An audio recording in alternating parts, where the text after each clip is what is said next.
Yeah, Great. so in the last one, we talked about stress, and this is probably a good sequelae anyways to stress. So building resilience in a changing world. So Jay doesn't know that word. You see how That's a confused he got? big word right there. I just saw the. He's like, Did he the what? say The what? resilience or sequelae?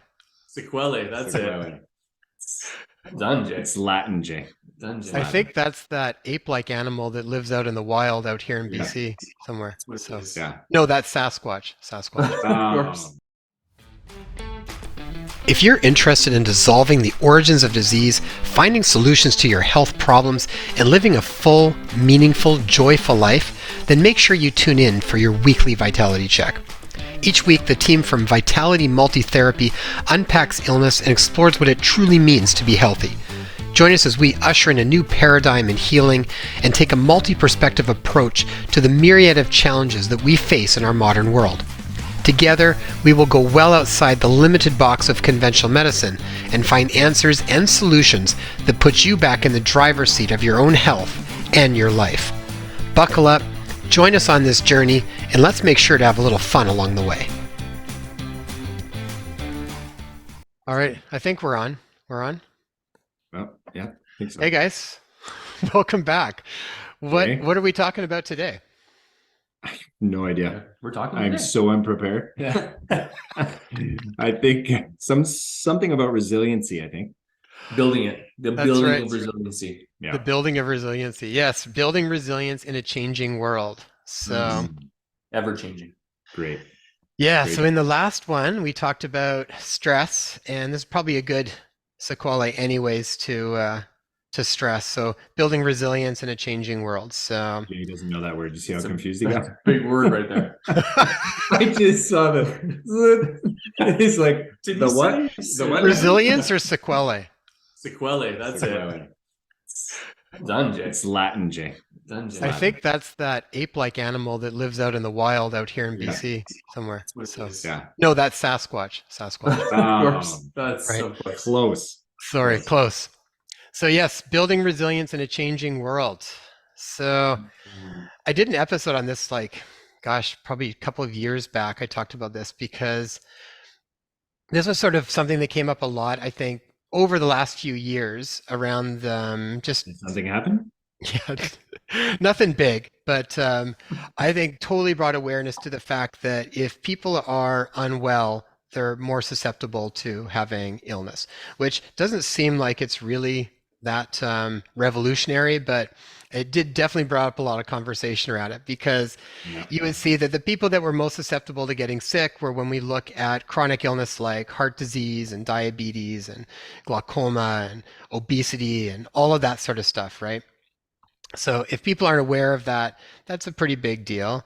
I mean, some numbers around that, you look at like North America, about 40% of Americans have one some kind of chronic health disease like diabetes, cancer, heart disease, glaucoma, and half of that has two or more. So, I mean, pretty prevalent, pretty prevalent. And if those things can be mitigated, that's a big part of building resilience, I think, from the right from the get-go. Mhm. So, I think the other thing to talk about here is metabolic health. So, another stats I was looking at were 88% of the population is not metabolically healthy. They said about 12% are actually metabolically healthy. So that means like 12% of the population in North America has healthy functioning mitochondria where we can actually make enough ATP to basically live, move, walk, breathe, digest in this world, as well as all of the things that go beyond that with like repair, waste metabolism, tissue repair, immune system support, all of those types of things. So, I mean, it's a pretty big deal.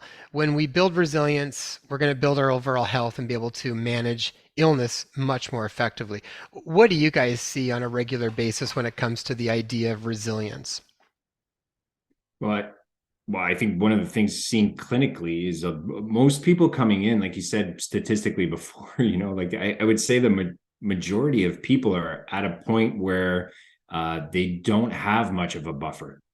So they're overworked, they're tired, they don't take care of themselves, they don't do the basic things to create that buffer that they would need to be able to take on more things that could arise, like illness and things like that.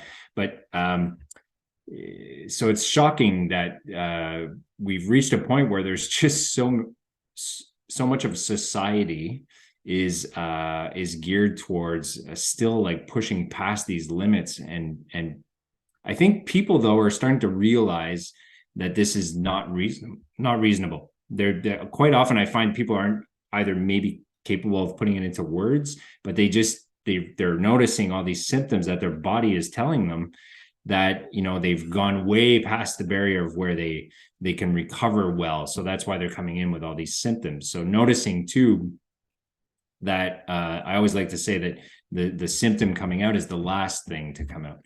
And there was a whole series of things that happened before. So how do we create that awareness to recognize that and make sure that we can have a little bit more room to take on more stress, I guess. Exactly. Yeah. I think the same thing. I think more in the last few years is like people coming more overwhelmed, right? I would say that it used to be that I'd say, I don't know, 60% of people would walk into my office and say, I did this and I started having pain, and then the pain didn't go away.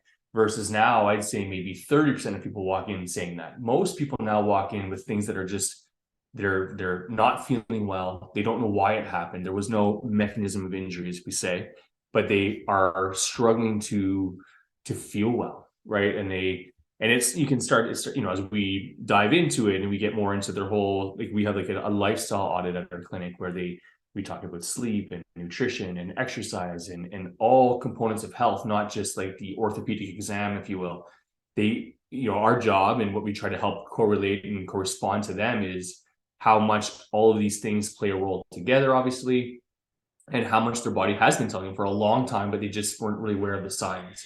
But on that flip side, I also will say that a lot of people as well are kind of tired of, like, they've hit the point where they unfortunately they have to hit that spot where they don't feel well to make that change, but they know, or they've heard or have read that really they know it can come from within. They just don't know how to get there, and they don't want to go down the conventional routes that they used to do because A, they can't get in anyway, and B, they don't like the outcomes of what's happening. So there is a kind of a tipping point, I'll call it, where they are aware there's something wrong.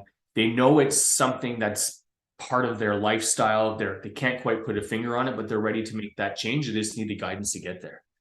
Yeah, yeah, absolutely. And I mean, how many times do you see someone come in and they're like, I don't know, I was doing perfect, nothing was wrong, and then my back totally went out, and then all of a sudden I got this really bad cold, or blank, blank, blank, whatever it might be. Or worst case scenarios, I actually find like then all of a sudden, I got diagnosed with Hashimoto's, or I ended up with MS, or something along these lines. In a lot of ways, I think a lot of those things can actually be prevented if you build up more resilience. A lot of times it's like like that last straw that broke the camel's back. It's like you don't realize, because you're not really being aware of all of the different things, like Kevin said, are building up, that your body's kind of telling you before you actually hit that point where you end up with a problem. I'm going to share a picture here that I think gives an idea of kind of what we're talking about. So when I'm thinking about resilience, let's kind of look at this one. So we've been talking about buffers. So the idea is like, here in the middle, you're optimally healthy, right? And what you really want is you want a good buffer period where it's like, you can eat some of those extra things. You can handle a little bit more stress. You can handle a few more late nights when you need to, or a little bit more stress at work or family or whatever it's going to be. It's not going to totally throw you over into this major symptoms of excess or deficient. So to me, when we're building resilience, it's like we've got a good optimal zone, and then we've got a lot of buffer that we can handle the world with before it throws us into a big problem. Unfortunately, most people look like this. They've got a lot of problems in excess, a lot of deficiency problems, and they've got very little zone to manage life with. And this is when you can tell. It's like, even if you're doing okay, and then all of a sudden you have, one late night and you end up sick and things, go down, or you find that you've got no tolerance mental, emotionally for anything. You feel overwhelmed all the time, or you get, fits of like strong rage or anger or something that comes up when you usually see that with like your family, or so if you blow up at your kids' lots or something along those lines. it's giving showing us where our our zones are for resilience. And this one here, Kevin, you talked about all of the symptoms that sort of show up that the body's talking about that we're Yeah. not paying attention to. So I often use this as an example from a conventional medicine perspective, and this is just the way it works. It's like even when they're looking at lab tests, most conventional medicine assumes you're healthy until you're sick. They're not really looking at the in between. And even labs, it's like you've got a big reference range, and it's like until you're like over here or you're under here, now it's a problem that needs to be dealt with. I think about this with like, say, iron. You know, you check something like ferritin, which the range, depending on the lab, could be anywhere from like 15 to 300 is normal. But, you know, optimally, usually when you're not iron deficient is when you're like at about 70, you know? So sometimes people are at 12, and just because they're not at 10, they're still okay, even though they're right at the bottom of the barrel. These would be the kind of things where then you got to start to pay attention to this functional zone. This is the symptoms that Kevin was talking about. So you might not be optimally healthy anymore, and now you're in this yellow functional zone where this is when your body's starting to tell you things. This is when it's like, okay, am I waking up tired all the time? Am I feeling overwhelmed a lot? Am I got that butterflies in my stomach? Do I have like chronic joint pains? Am I waking up in the morning and I'm feeling like I can't take my ring off because my joints feel sort of swollen? Is my weight gradually going up more and more? These are all to me those functional zones that if we pay attention to, that's where we can get in and mitigate it, get you back into healthy before you ever end up in this red 6 zone. Does that kind of fall in line with how you guys think about it too? Yeah, it's like the things that, like Jay said before, you know, a lot of the symptoms that people think are maybe normal, or that are chalked up to what, I'm getting older, you know, Yeah, all It's a these. busy time just of my old life. age. Yeah, it's just old age. That's the best one. Yeah. Well, So, I was talking to Dr. Todd Ovokadis. He's on a guest on our show on the Inspire Health podcast, and he's brilliant, and he's a big anti-aging guy, and he's actually saying now if you are following certain key things, you can literally suspend aging for a long time.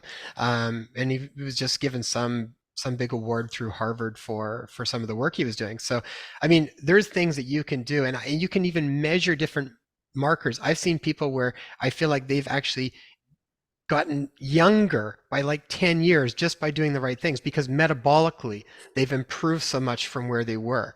Um, so just age alone is not a that's not the case. It's usually age because you're just doing the same wrong things and not correcting them. So it's just those are that's building right. up more and more and more, causing more and more damage. Yeah. Yeah, I Okay. guess that's part of, like, well, obviously what we're trying to do, right, is just to make people aware of that these things aren't normal, and that there are things we can do to correct them, you know. So uh I think quite often people, they get, you know, and that's part of what we'll probably get into in terms of defining resilience, and some of the things that stop us from that, is that identification to some of these things as being normal, and that, oh, I'm just like that because XYZ, you know, instead of, oh, well, if I make these few little changes, and sometimes they're so basic, but they can make a world of difference in how you're feeling, you know. So Yeah, and the consistency of it. It's like knowing which yeah, changes to make and then starting to implement them in your life consistently. That's what really makes the biggest difference. yeah, Okay, so where I usually start with this is because I often think, you know, like you're saying, we tend to think whatever's familiar is normal. And just because it's familiar does not mean that it's normal. Most of the time, what is familiar is absolutely not, or it's maybe normal for you, but it's not optimal. So what we want to do first is take a look at things and then even be able to start to pay attention to them and see where they are. So it's like taking a realistic personal inventory. So here's probably a good first one that we look at. I know from my perspective, I always want people to take a look at um, determinants of health. So is this which one's up here? Is this the determinants of health or is No, this this is your food journal. diet diary? Okay, here we go. So we'll start with the diet diary. Because food plays such a big role with people, and most people end up eating the same sorts of things all the time, and then often foods play a role in how they're feeling, even though they're not totally aware of it anymore. What a lot of times people don't realize is if you're sensitive to something and you eat it, it might cause a bit of an inflammatory reaction that might spike within the first, even 30 minutes or so, but it could linger for up to several days.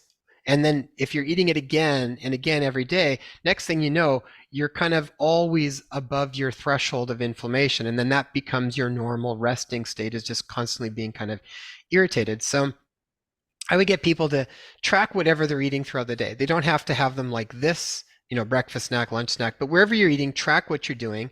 And at the end of every day, do a personal inventory. What was your mood like? What was your energy level like? Did you have any specific symptoms that were complaining? So whether that's headaches or joint pains or stomach problems or whatever it might be, and then track bowel movements. Bowel movements tell you a lot. I did an interview once with a guy, and what was the name of his book? But it was all about shit. Like literally, that was the name of his book.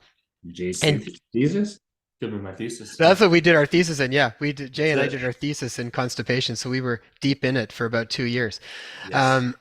But just tracking your bowel movements tells you a ton of information. So what's the consistency like, and what's the regularity? Right? Get used to seeing if there's a change, and then you can correlate it back to your diet. It's a great starting place because it's again, this is like such a big deal for everybody. If you can track that and fine tune it, it gives you information. And the first part of that's really just trying to get some information.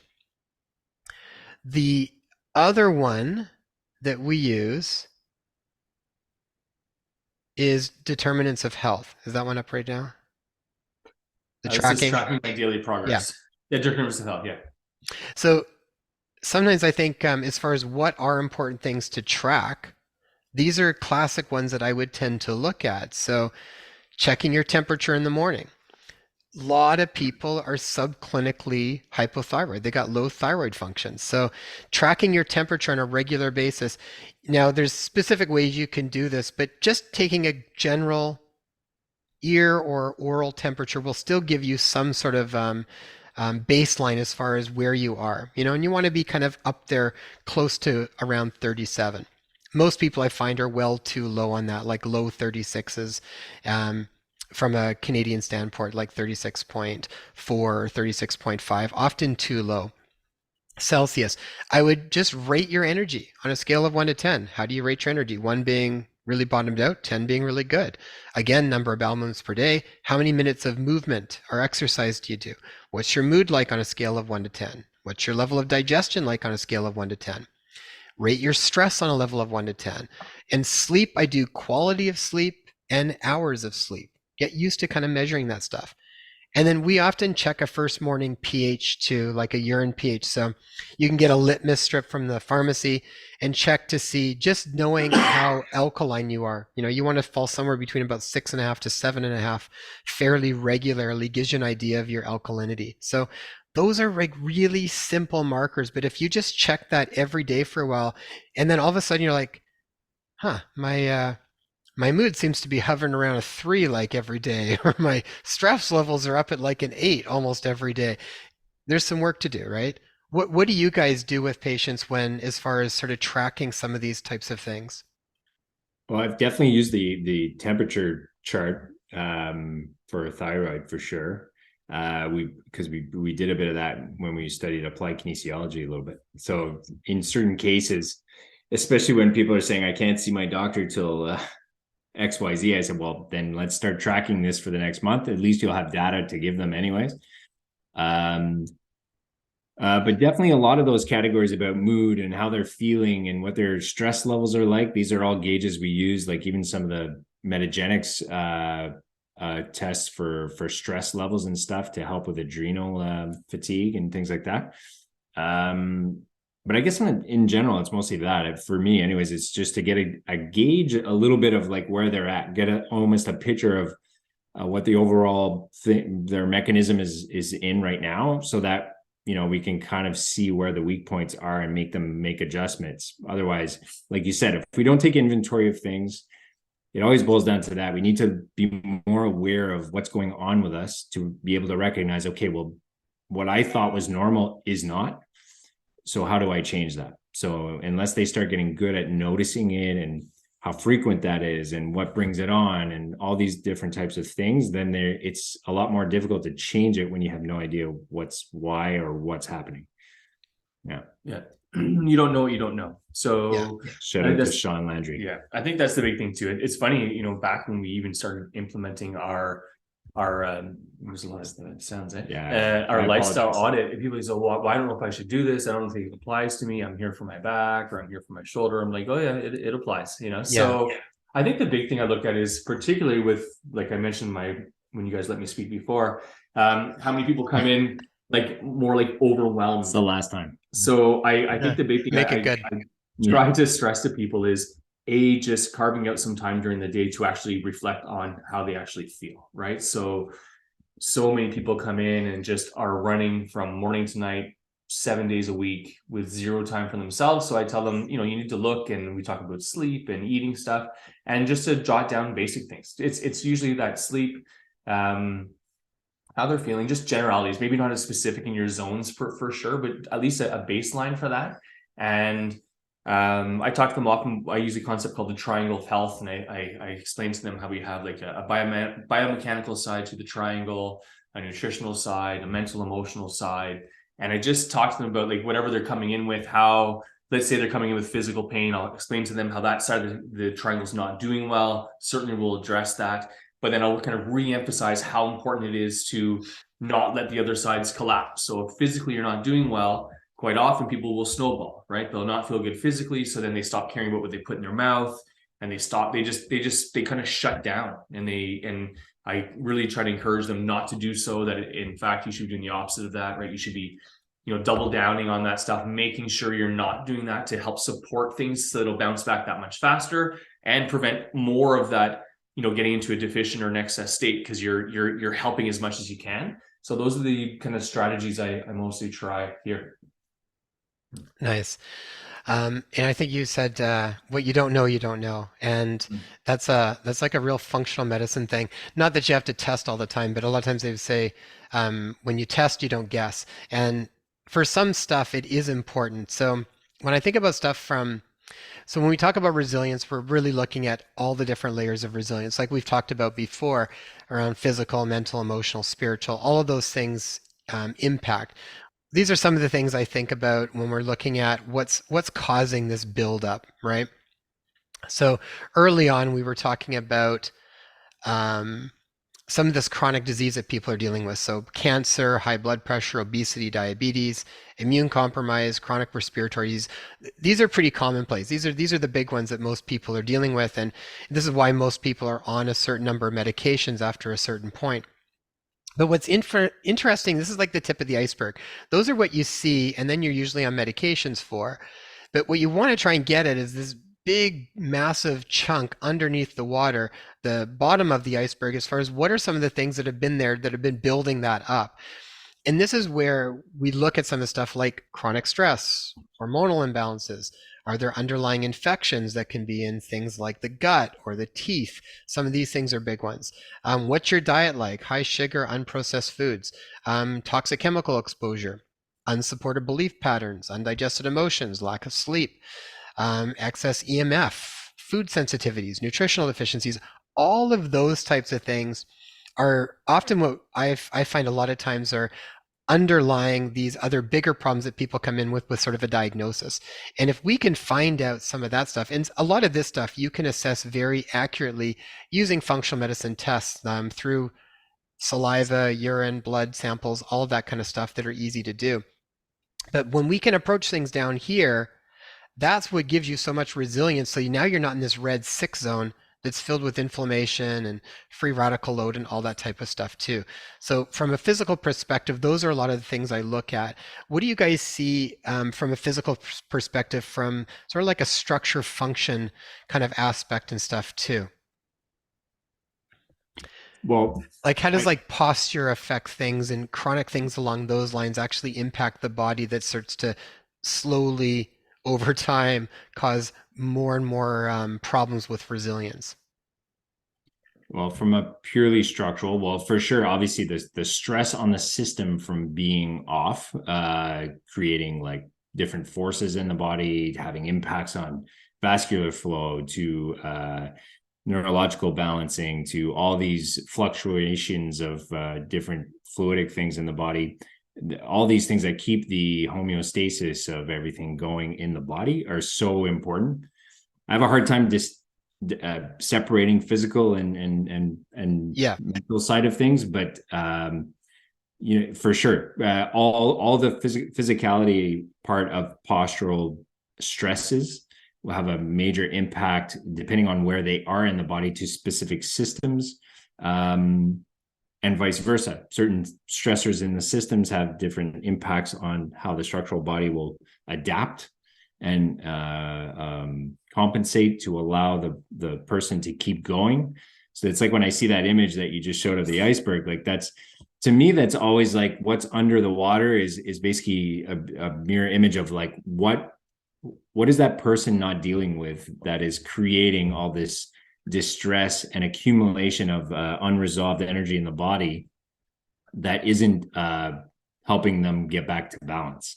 Mm-hmm. So the more we can bring up that and get them to be conscious of that, then there's always this parallel between that and how their physical body is going to react. That's why you'll have certain instances where the physical part will always come back. Mm-hmm. It just never resolves itself. It's just a continuous adaptation. Then, there's something that's beyond the physical. Beyond the physical, yeah. Yeah. Well, and I think I liked a lot of the work by Dr. Jerry Tennant. I think you guys are familiar with that too.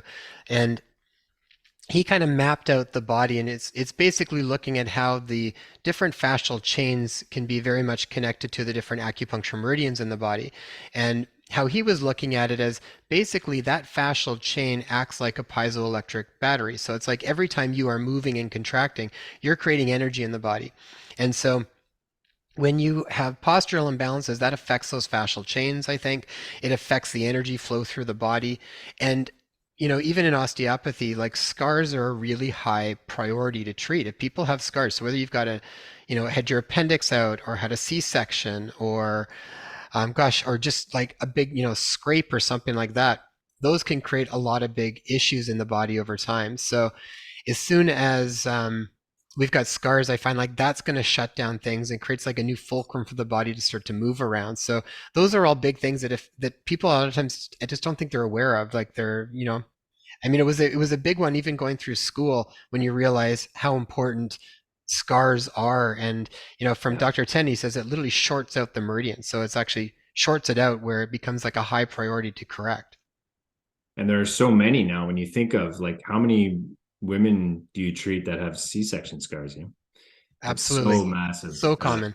Or gallbladder surgeries now that are small scars, it looks like, but when you feel it, you feel a whole mess of stuff way underneath the skin, even though you've only got like 3 dots now for the most part. Just because it's a small surgery on the outside doesn't mean that there wasn't a lot of stuff that needs to be corrected on the inside. Absolutely.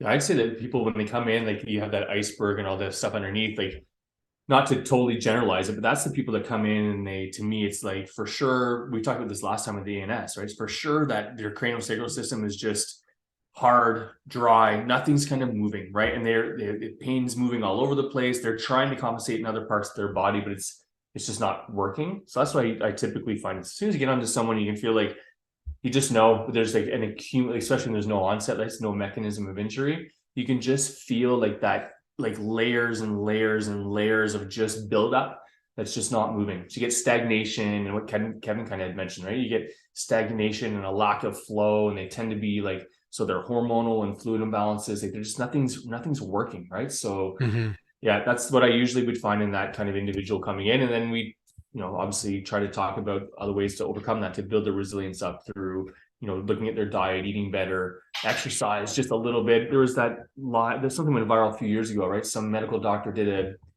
a YouTube thing where he talked about, this magic cure for all these different metabolic issues or high blood pressure and all that kind of stuff. And he had all these stats out, like, decreases blood pressure by 80 or 83%. And it does all these different stats. And the magic formula was, walking 30 minutes a day. And I share that off with my clients, just how much it's important that, whoever built this, on purpose, right? We have all these vertical tubes with these kind of horizontal diaphragms that help us pump and distribute forces and pressures and fluids. But if we don't walk and do that kind of stuff or move, then things get stagnant and we get dis-ease, if you will. So, little things like that play a big role for ultimately for their recovery. Walking's such a underrated one. I really think like walking's such an awesome exercise. I just saw a study a while ago too where they were talking about testosterone related to how many steps you're taking. And I think it was showing significant increases proportionally as soon as you got to 7,000 steps, and then everything above that dramatically was like increasing your testosterone level. So no taking pills, medicines, anything like that, just increasing your steps. I mean, it was pretty wild, but again, it's just sometimes they're not big things, just getting in regularly, right? Well, and what we might think they're not big things, they're not that big of a deal just based on the lifestyles we're living. But I know people in here that'll come and say, "Oh my gosh, I had a big weekend. I did 4,000 steps on Saturday." Like what we can see is something that's we do every Right. day, and not just us. But you know what I'm saying? Like for some people, they don't know. They don't know the importance of that, and you can see that sometimes, unfortunately. Yeah. Yeah, for sure. Okay, anything else physical side of things? I think that covers up a lot of that. Why don't we move to the emotional body? So, Kev, you've done a lot of stuff with New German medicine and that sort of aspect. What do you find kind of, how does that play into emotional resilience? One, from our standpoint as the therapist, it helps with identifying too what the thematic is around the dysfunction. So it gives you an idea. So number one, it's just to help the patient. The way I view it, it's like you're helping the patient understand the language of the body. So you're what they're having an issue with, whether it's, for example, any trauma they've been through. So obviously when we say trauma, this has to be significant to that person. What could be a trauma for one is maybe not for someone else. And it's how they've perceived that trauma, which will dictate what area in the body this will house itself in. So it's all about how the trauma is introduced to the body, where there's the sympathetic reaction, the acute phase of the trauma. And then as that phase comes to an end, then there's the potential for the reestablishing of balance in the body. So the two phases of recovery that follow the ceasing of that trauma being that important to them. So what tends to happen with people is that they'll fall in the first phase of repair, and then what happens is something else triggers a similar perception to that person, and then they'll fall right back into the acute phase. So that's where you'll have these people that keep cycling in all these chronic dysfunctions, is just because they haven't identified what, one, the original trauma is, two, what their triggers are. So then they just keep looping in that same problem. So I found it to be very beneficial in helping with identifying with people a little bit more specifically where this could have started.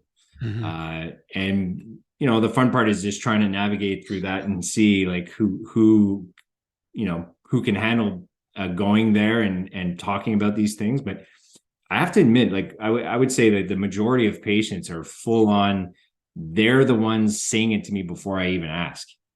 So right away, it's amazing how instinctive and intuitive the body is, and how we as human beings will go to exactly the problem zone, especially when we start working on them. So I'm sure you guys have experienced that. You start working on someone in a particular area, and they start discussing this particular thing that's been bothering them, which is no coincidence that the body's expressing what's being housed in the cells. So I just find it fascinating. So that to me is why I find that so important, is that it really helps in that translation of what the body language is, and potentially helping them liberate themselves from something that has been under the surface of the water for a long period of time.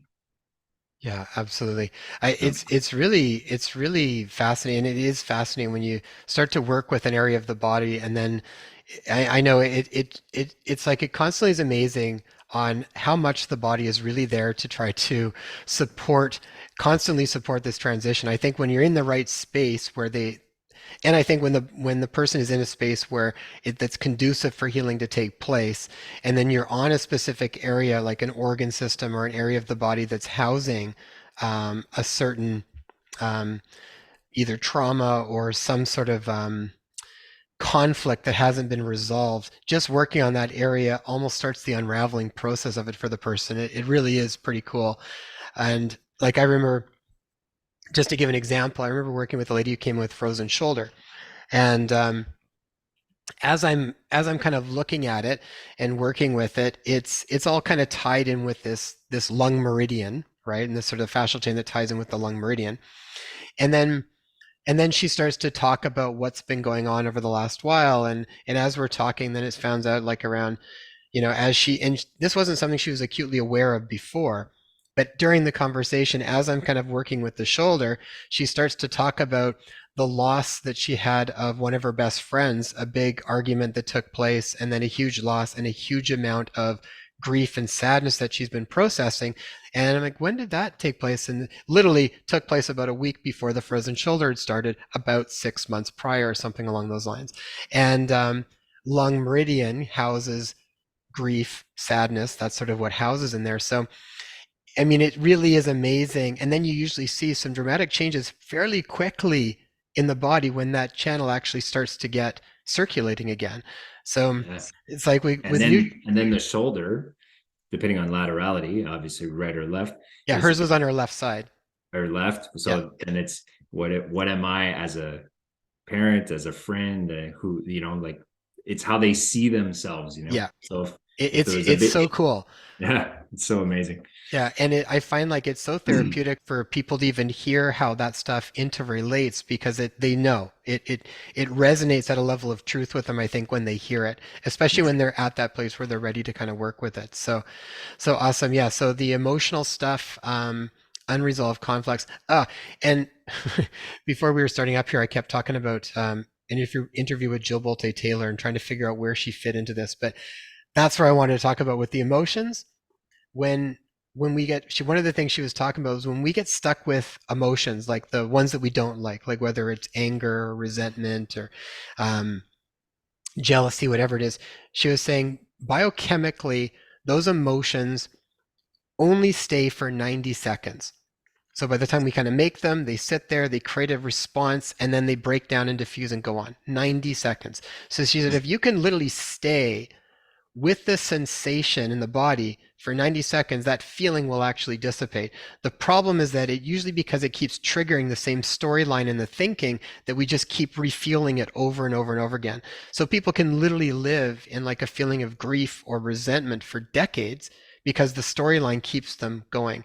But she was saying if we can actually stay for 90 seconds, she goes, that's the magic number, it will dissipate. So we have to do an exercise called a fear exercise, where fear stands for feel it in your body, embrace the feeling, allow the thoughts to dissolve. And that's the first part for about 90 seconds to 2 minutes. And then once that dissolves, then the R is to remember the millions of other people going through something similar. So it sort of helps to build more like compassion and not sort of separation. But she was talking about that, and I thought that's really good exercise. Like, I mean, when was the last time you felt angry for only 90 seconds, right? Someone cuts you off and you can like lament on that the entire drive to work. So just good practices. To me, if we can catch those things, those are going to give us a lot of emotional resilience because we don't even realize that we're doing this almost all the time. What stories are we replaying that's triggering this emotional feeling in our body that's just causing that cauldron to kind of bubble over, right? It's the exact kind of replica of meditation, right? So observe that thought, let that thought dissipate, and then the new thought will come in. Same thing. So it really is that it's hard to sit in it and just allow that to happen, right? Most Yeah. people are thinking with that logical brain that they have to come up with some sort of solution and or how am I going to get back at that person because they pissed me off. And so recognizing what that voice is, part of the ego and this whole, let's say, identity around some sort of trauma that you've had in the past. Well, that's what's going to keep you trapped in that exact emotion, right? Is Yeah. just creating more stories to feed the same addiction to the same sensation. And that process brings you right up into awareness, I think a lot of times too, of the so we went mind, our sort of physical, emotional, mental. To me, that kind of ties into the mental too. It's like being aware of what is the thoughts that we're saying to ourselves on a regular basis.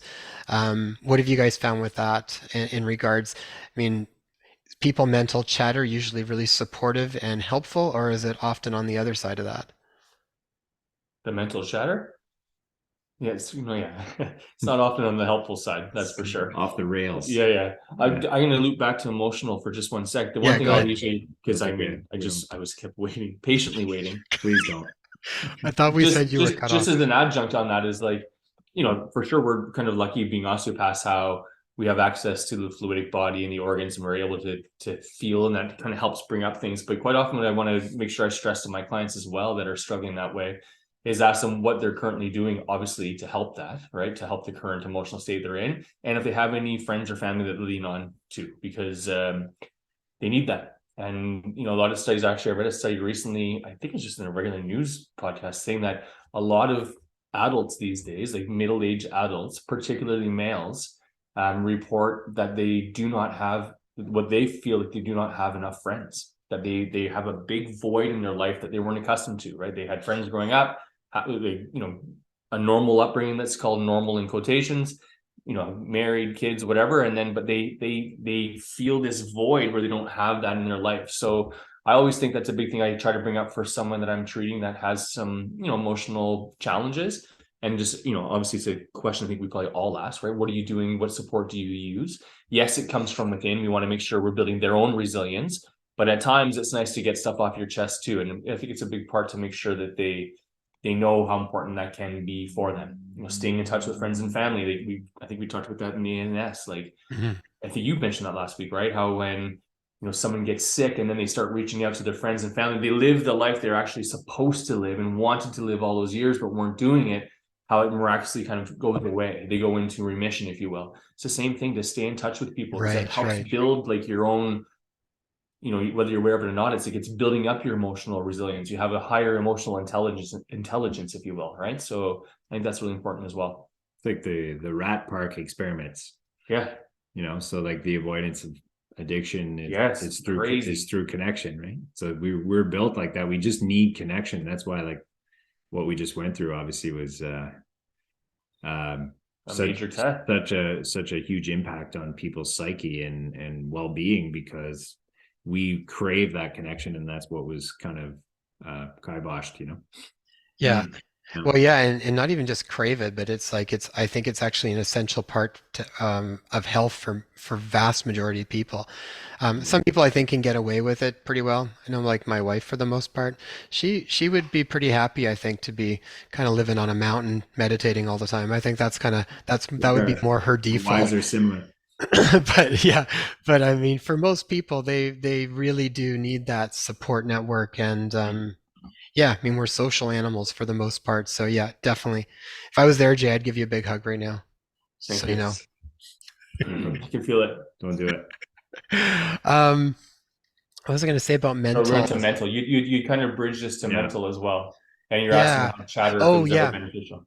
An exercise we did a while back that I think is really, really helpful was to really be clear with why we actually do the things that we do. Because there's this mix between, I think, we lie to ourselves, and also I think we just aren't aware of what we do.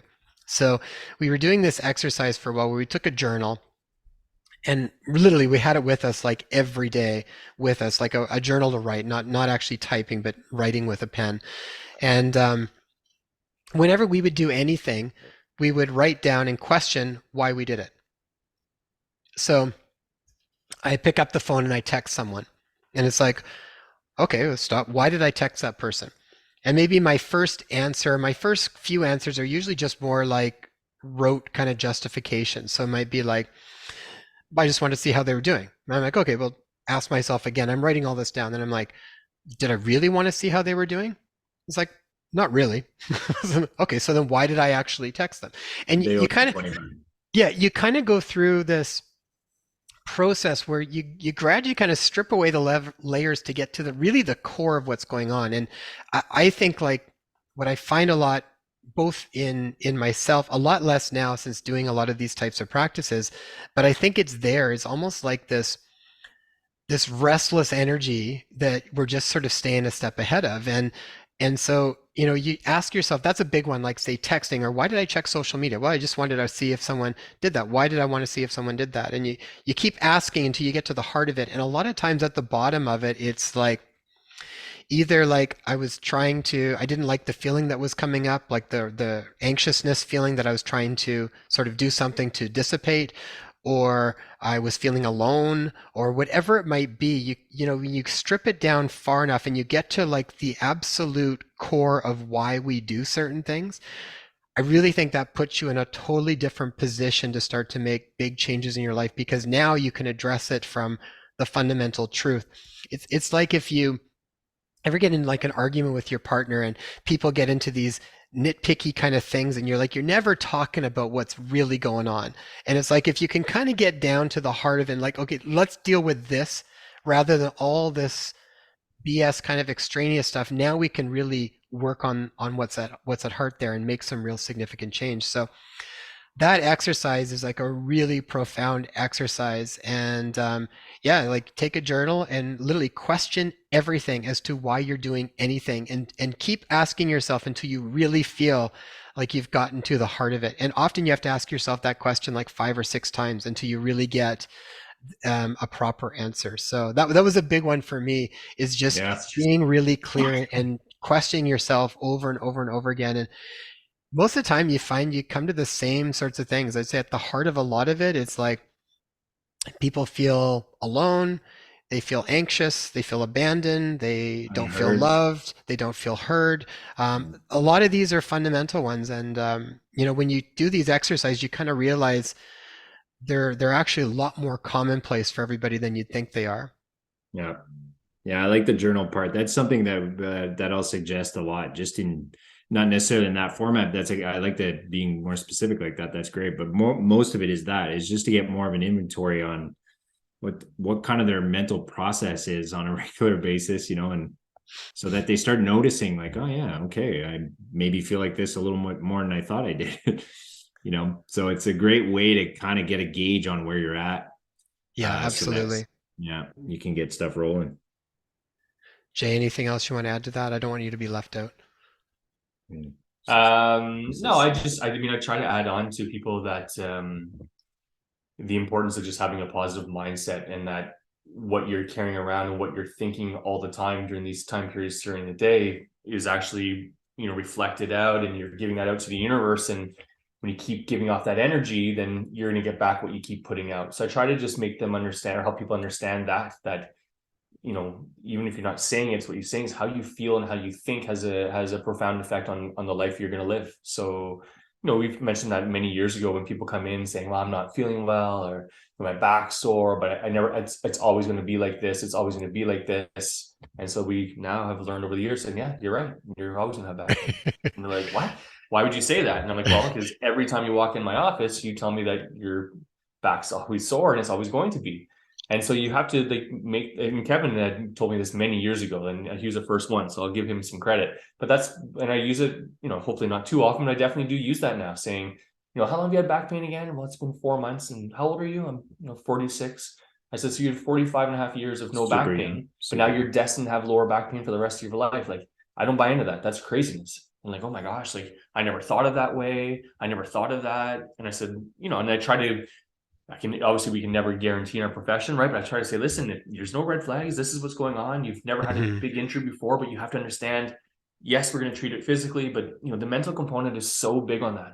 And that's where I think people are open to all that stuff now, way more now than they were 20 years ago, let's say. But that's, I think, a big part of our profession is helping them understand that most people think they're coming in for a physical issue, but hopefully leave knowing that it's a full body issue. Yeah, exactly. Full body issue for sure. Yeah, that's such a big one because I really feel like if anything that's blocking, which a lot of times means you have to then start to readdress your belief systems on all of it. Because at the heart of it, that's kind of what locks you into a certain box. So if someone really does believe like, oh, my grandpa had back pain and my dad had back pain and I've got back pain, or, they had diabetes and they had diabetes and now I'm going to get diabetes. Well, what happens is you're setting the stage up for it. And what a lot of times you don't, it's not like this magical thing, but it's like you're also rewiring certain neural networks. When you have certain feelings, you're creating different biochemistry in your body, different neurochemistry that's flushing through your body. You're changing all of these physiological parameters just by how you are constantly thinking and feeling on a regular basis. So when that stuff gets adjusted, it is going to affect your physical. Absolutely will. So yeah. And then outside of that, I think just when I think about that from more of like a quantum physics perspective, it's like you're limiting yourself into a small field of potential realities. It's like you need to have a larger field where you can tap into potential realities that do not exist when you are functioning in a certain world. If you're functioning in a small field that is like, self-pity, for example, you're going to have a very small toolbox and a very small limited possibilities that you're going to tap into. If you expand into something much larger, like, you know, courage, right? Or neutrality, even. All of a sudden, you've expanded into something now where you've got a whole lot of different options available to you because you've just opened that space up to land on something different. So it's the only way that really, I think, significant change happens is we have to keep building and expanding on that box so we can bring something else in. Otherwise, we are just going to keep bumping up against the same stuff over and over again. I love what you're saying because it really is all about limitations and the creation of limitations in the mind, like which again, like it's all from our belief systems and what we've seen, what we've experienced, creates this world of limitation that we live in that dictates, how much capacity you're going to have. So the breaking those down and allowing yourself to have that capacity to see that there's much more and we're capable of much more, not just these five senses that we have, that we're much bigger than that, and that we have this capacity to heal ourselves. That's what we're trying to do, is make people aware of how much potential we have, that we aren't as limited as we think. So this is the true capacity to healing, because without that, it's like we're always coming on these stumbling blocks that are going to slow the process down. And if we can take responsibility for our health and take away some of these limitations that we've just learned, that's all they are. We've just identified with them, and we just think they're true, which they could be, or they're not. It's you're the one that's choosing that paradigm, right? So just like it made me think of Dr. Lifton's Biology of Belief, so like that's a great book on talking about the potential of the environment and the setting for chemical change in the body, and on a metaphysical level as well, so that the potential is so great. We just want people to see that. I also try to, like, later on when someone's in my office and they're doing well, I like to kind of challenge them more on what we're talking about, like building resilience. Well, how do you get more mentally resilient? How do you get more physically resilient? So I like to bring up the concept, like I tell them, like, you got to get comfortable being uncomfortable. So we use those things like, Anthony Robbins or anyone, like dunking themselves in their cold water baths, or all the David Goggins and the mental stuff he does, right? And I try to say, like, that's the kind of stuff you need. You can start with a cold shower, right? At the end of your shower, turn it down to cold water for 60 seconds to build it up. Because, and you mentioned this too before as well, like sometimes you can get them back to a certain point, but if as soon as something goes rough again, they bounce back because they haven't really built the resilience to that yet. So they have to, like, you got to get comfortable pushing your body. And once the pain and inflammation part's gone, if that's why they're seeing you, it's then to build it. How do you build it up and get it stronger? Or like you'd said, Jay, that diagram, that buffer, the bigger we can make that buffer, the better. So the more you can expose yourself and to challenge yourself, the more you're going to be able to withstand these various external and internal forces that come, right? Like I run for exercise. right? I'll pause for Kevin's comments. More like speed But walking. Well, I'm yeah, just saying, Magnus, his wife said he does not have a yeah, runner's body. she What did say that. If you can imagine. Yeah, if you can imagine.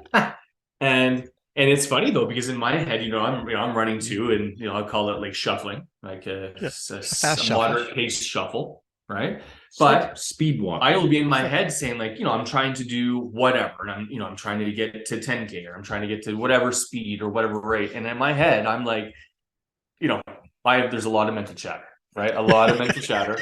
And but when I actually start, I'm in my head, I'm saying, are you kidding me? Get comfortable being comfortable. And I literally like, I'm like, don't be a little, and I push through. But what I'm trying to get to at the end of that is, once that's done and you've accomplished that, that's the feeling, right? That's like, I did it, I can do it again. And that's what I'm trying to help people with. Like, you got to get comfortable with like that push when your body's ready for it. Because like the anti-aging thing you said about it, it's not that it's anti-aging in that respect, but you got to challenge your body. If you don't challenge it and keep pushing, then it's a downhill slope. And I try to help my clients. I say the same thing. Like, as we age and age and age, like, I don't want to be coming down the other side, and I'm going to prolong that as much as we can. And establishing these buffers and building this resilience is the best tools we have to do so. Yeah. Some of that is like the main common denominator there is that we basically, as humans, hate pain and suffering. Yeah. We try to avoid pain and we try to seek It pleasure. is unbelievable how we will avoid that to survive. Basically, we know it's like a primal instinct to not die, but it is the one thing that holds us back and creates all these limitations, because we just won't face those things. Like you said before, I love that the fear acronym, because that's like, facing it like that is the only solution to get through it and have it dissolve. And the fact that we hold on to these things is what houses stuff in the body that creates the resistance to us being able to connect to that natural healing capacity. Yeah. Yeah. Well said. I think all of that's really important stuff. That's all tied in with spiritual stuff too, I think. Um, to me, when I think about sort of the spiritual practice around stuff, I mean,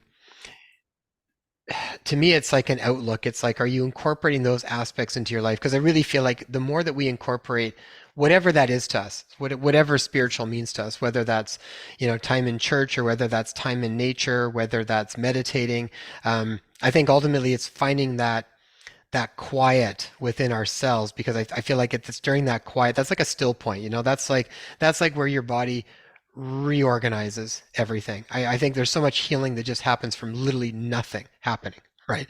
Nothing happening for a period of time is probably one of the most, no different than like fasting. It's like when people would be really sick, a lot of times the main treatment they would do at that point would be fasting. Don't eat anything.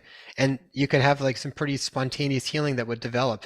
It's sort of this, we live in a society where I think nothing is really demonized as a really bad thing, and at some points we need to actually become really comfortable with nothing going on for a period of time. So whether that's That's sitting in nature or quiet prayer or meditation or just stillness, whatever it is, but that's where we tap into, from my perspective, that's where we actually really tap into that natural ability to heal.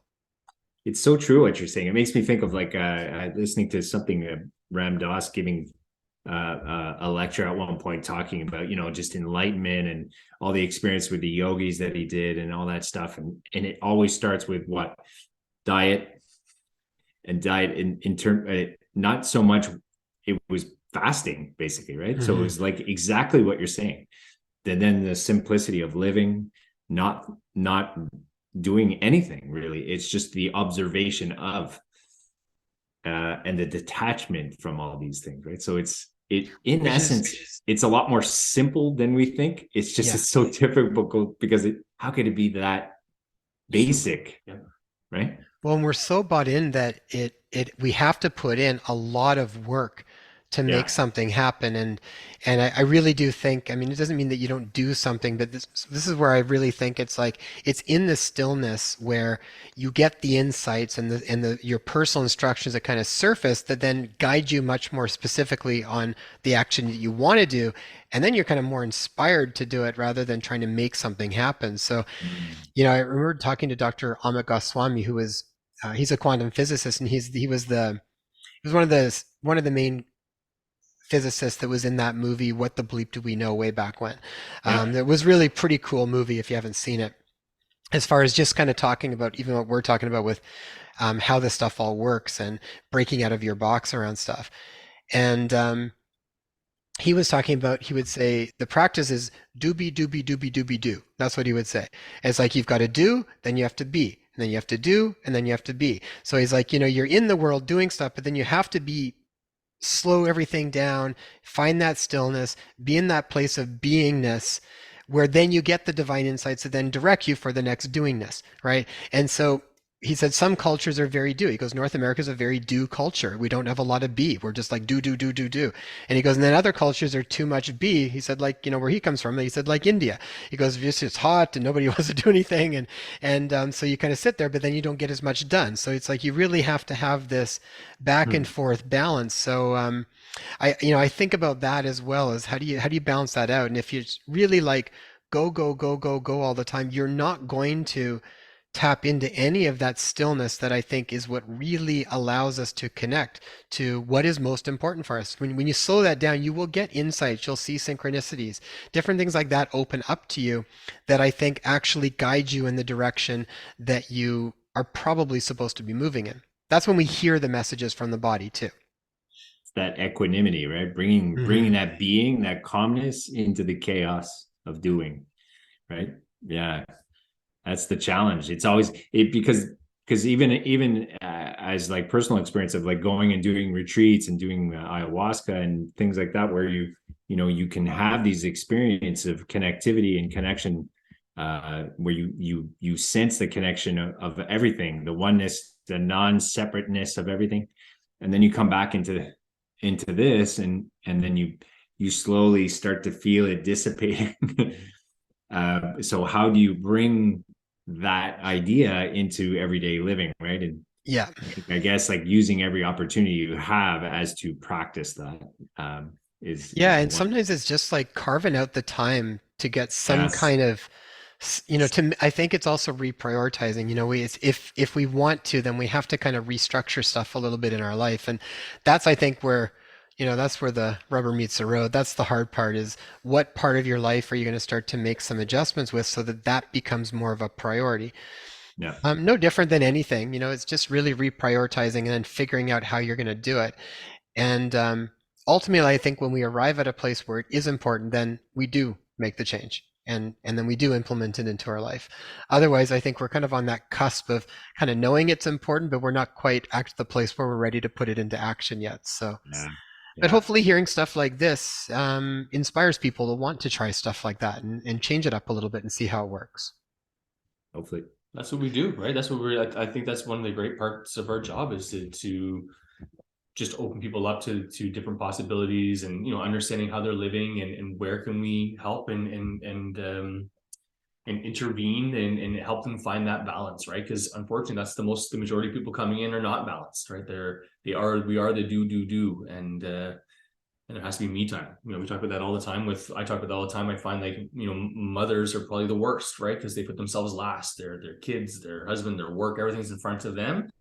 But then the time they take out to do these things, they are not doing it, and then they burn out, and they come to see us. So I think that's massive. And there's, like you said, spiritual. I don't even get into that stuff as much. It's just believe, not believe. It's whatever you want to do. It's more carving out that time to self reflect, and be with yourself and figure out and listen and then help them. We have a book in our office. Understanding the hidden messages of your body, like you said, Hmm. the whole lung meridian, like sharing that stuff with people. People are always fascinated to learn about their body, right? That'll never change. And the more we can open them up and empower them to listen and to feel and to understand and what they can do at home to do it on their own, because so many people are always out searching, I need to do this next thing, or I need to do this and I do that. That's fine. And you can get the guidance from that with the understanding that it comes from within. And I think that's, if you can kind of paint that picture for them or help them paint that picture, that's where you'll see that big change, right? The Hmm. less volatility, the steady state, the homeostasis that people are kind of looking for. Yeah, absolutely. All right. Let's do final actionables. So, as far as giving people something practical to do, um, my actionable would be start tracking things. Get an inventory on where you actually are. You can take a picture of the charts that we just put up there on the screen for the diet diary and the determinants of health one. Print those off and track for a couple of weeks. Just see what happens and pay attention to where you are, and then from that, reflect on it and see if there's any change that you need to make. But sometimes just the first part of just becoming aware of where you are now helps you make the next steps. So that would be mine, is take those tracking forms and start tracking and paying attention to what's going on in your body. Yeah, I like that one. That's a great one. Taking You got to inventory. pick a new one. You got to pick a I different know, one. I You know. can't copy mine. So I'm gonna go with body scanning. Body scanning. So that could be to take time to, which could serve double purpose too. If you take the time to lie down and just do a bit of conscious breathing just through the abdomen, and just make notice of where there are tensions in your body, and allow yourself to see perhaps what quite often will happen is something will come up as well attached to that tension. So just start to explore with that a little bit, just to get a little bit more in touch with the body. That way, when things do pop up, it just makes it a lot easier to navigate through all that potential tension that we experience. Yeah, that's a great one. I like that one too. Yeah. It's a B. Be B. nice. I'm gonna go with carving out time. Let's say carving out starting with like 20 minutes a day from your schedule. Do a self-reflection on what you're doing right now for your physical body, your mental body, emotional, spiritual. Look at the 4 categories, and then just sit with it for a bit. See maybe where you think you're a bit deficient, and then carve out certain parts of your day, make it part of your routine, where you're going to start to implement strategies to help to build those areas up, and develop strategies and carve out the time to do so. Because if you don't put it into your schedule, it won't happen. So taking time out of your hectic schedule, putting time into you, and spending time on building yourself, because you can only be as good to others as you are to yourself. Well said. I think that's it. There you guys go. Building resilience in a changing world. Those are the steps.